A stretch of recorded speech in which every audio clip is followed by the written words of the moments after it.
Now that I've seen Fast 10, here's an extended look at my rankings from my least favorite to my favorite.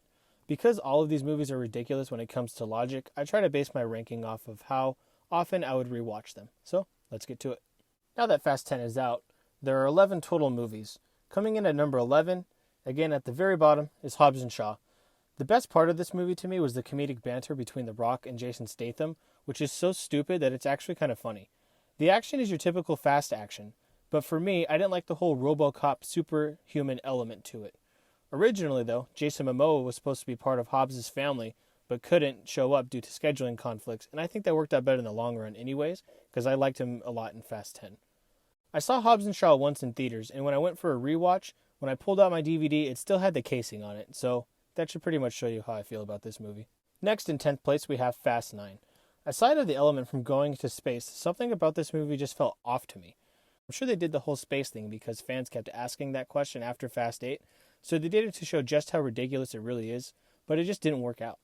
I like that they brought Han back because he's easily one of the top 5 characters in the whole franchise, but that's probably one of the only good decisions made for this movie.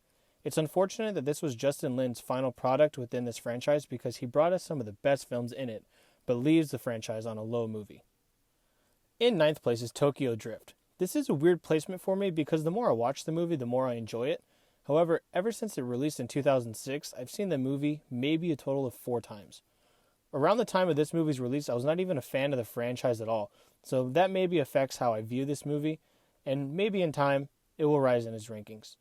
Seeing the cars in action in a different element, being in Japan, is something that is a good break of the franchise if you watch it in chronological order, because they simply get back to the basics of street racing and adds drifting, which they never focused on before. This movie probably deserves to be higher than a 9 in the rankings, but to me it's not one I would want to rewatch often or tell somebody to watch for the first time when introducing the franchise. That could be because of its placement and the overall Fast story. Coming in at 8th place is Too Fast, Too Furious. I remember when I first saw this movie as a kid, I loved the scene where the cars came out from the garage.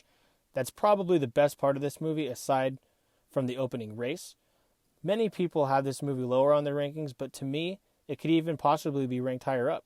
What holds this movie back is the script. It's your typical early 2000s lingo that just doesn't hold up today. I said forget about it, cuz. Pockets ain't empty, cuz. But what is good about this movie and what makes this movie most likely to raise on people's ratings from a rewatch is the fact that it is pretty grounded compared to some of the rest of these films. It has street racing multiple times, which is what lacks more than anything now in the new movies. There's almost no street racing at all. It has a mission in this movie that doesn't revolve around saving the world, and it's simply a mission revolved around taking down a criminal. It again is not one I would introduce somebody to on a first watch of the franchise, but with its simplicity, it is better than people give it credit for, in my opinion. In 7th place, we have Fast 8, or Fate of the Furious. This movie has a task that just about everyone wondered if it could be pulled off, and that is, how will this movie be with the family and not have Paul Walker? And I think they did a good job at that. They mentioned Brian and Mia taking a break from this mission to protect their children, and at the time, they were the only members of the family with a family of their own. I thought Cypher was a compelling villain and did what she had to do to get the job done. The stunts were ridiculous as always, but they still had somewhat of a believable aspect to them. For being the first movie without Brian, they had fun cameos and an overall fun mission despite it being another Save the World mission. In 6th place is the newest addition to the franchise of Fast X. This movie sits in a place where it could go higher or lower in my rankings depending on my mood when I watch it. It is a fun movie overall that does somewhat tone down the ridiculousness of the last couple movies. I said this in my review, which is up now, but overall this movie has an aspect to it that's almost boring in a way. What I enjoyed that ranks it so high though is that it is no longer a Save the World movie, it's a movie about saving the family from a villain, and Jason Momoa absolutely kills it as the villain in this movie and honestly probably saves this movie and would be the reason to go back and rewatch it. This movie is a clear setup for another film for an ending, but it didn't need to be. I believe they could have wrapped everything up in one movie if they wanted to. Entering into our top 5 is Furious 7. Much like Wakanda Forever having the impossible task of making a movie without Chadwick Boseman, they had to make the movie without Paul Walker even though part of him was already in it. And considering for how far the deepfake and CGI has become since the release of this movie, it is pretty impressive what they were able to pull off here, and I think that's what helps rank this movie so high, along with the supposed send-off of Brian's character.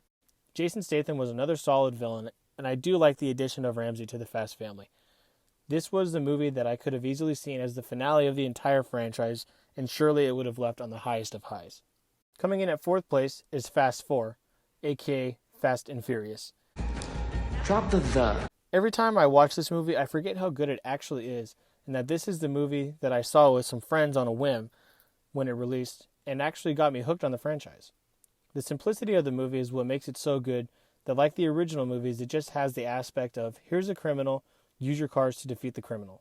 This movie, though, was the start of raising the bar as far as the action elements, which from then kept on going up and up and up per movie to where the slightest possible believable aspect was taken away. So this movie could be to blame for that. Overall, though, it is a fun movie with callbacks to the original first Fast and Furious, and also ups the stakes for the franchise as a whole. Entering our top 3 in 3rd place is Fast and Furious 6. What I like most about this film is that the Fast family is basically going against evil versions of themselves, and they address that in this movie too, which was funny. Luke Evans is a good antagonist and feels threatening in every scene he's in. This is the first movie in the franchise that has the save the world aspect to it, and somehow in this movie it just works better than the other ones. Our runner-up is the first film, and that is The Fast and the Furious. This movie is very comparable to Point Break, but with cars, in that there is an undercover cop that becomes connected to the people he is trying to take down. What is good about this movie, though, is that every character has something about them that makes you want to see more of them, no matter how big or small their role is. It is a good movie to just sit back and watch fun racing and bonding among friends. Despite it being number 2 on my list, it would be the movie I would introduce to somebody for the first time when getting into this franchise. Finally, my most favorite movie in the Fast franchise is Fast 5.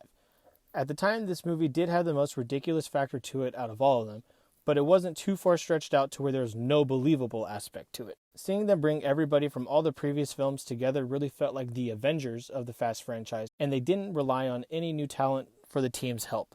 The addition of The Rock as the villain of sorts worked better than I thought it would, and I'm glad he continued with the franchise on the side of the Fast family. My most favorite aspect to this movie, though, is that it is not a save the world movie. It is not a kill the criminal movie. It is a heist movie, and heist movies are some of my favorites. It changed the dynamic of the franchise, had solid new characters, upped the ridiculous aspect while keeping it semi-believable, and had good camaraderie between the family. And finally, it is the reason for the elevation of the story of Fast 10. By far, the best Fast movie there is, and probably ever will be, in my opinion. This is my updated and extended ranking of the Fast franchise. Let me know in the comments below your opinions and rankings of the Fast film, and have fun with the movies.